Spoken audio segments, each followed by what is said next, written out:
Сіріңкеңіз бар ма? Сіріңкем жоқ. Ана темекінің зияны екенін білесің бе бауырым? Білем аға. Негізінен бірді үйренген соң тастау қиын екен. Кейде оның зиянынан пайдасы да бар. Қандай пайдасы бар? Бұның пайдасы сені ерте қартайтады.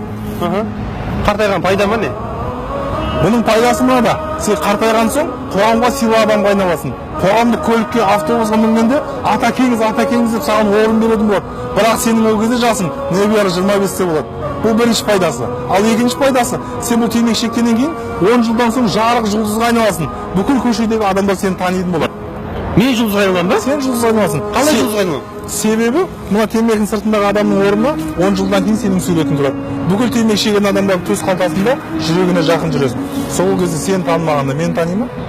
Бұл екінші пайдасы. Үшінші пайдасы, сенің үйіне ұры түспейді. Менің үйіме ұры түспейді? Сенің үйіне ұры түспейді. Қалай ұры түспейді? Себебі сен бұл темекі шеккеннен кейін өкпең бұзылады, өкпең ауырғаннан кейін сен түріне жөтеліп шығасың. Сенің деген дауысын естіген ұрылар, мына шал әлі ұйықтамапты ғой деп сенің үйіңе ұрыққа түспейді.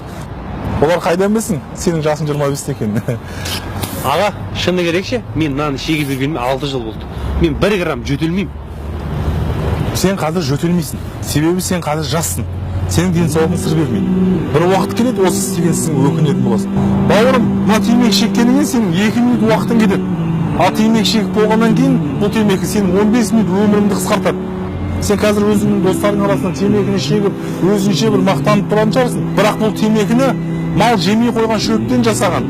Сондай бір мал жемеген шөптен жасалған затқа бағынышты болған сен неткен әлсіз едің, бауырым. Мына темекіге сен күніне 500 теңге жұмсайсың. Сол 500 теңгеге қанша мұқтаж жандар бар. Соларға сен көмектесіп қол ұшын беретін болсаң, олардың өмірі өзгереді.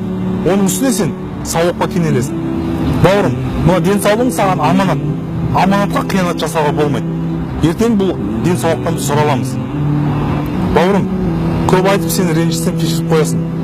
Онсыз да темекі шегетін адамдардың өмірі аз қалды. Расында мына темекі зиян, біліп қой бауырым. Бауырым, темекіні қой, жарай ма?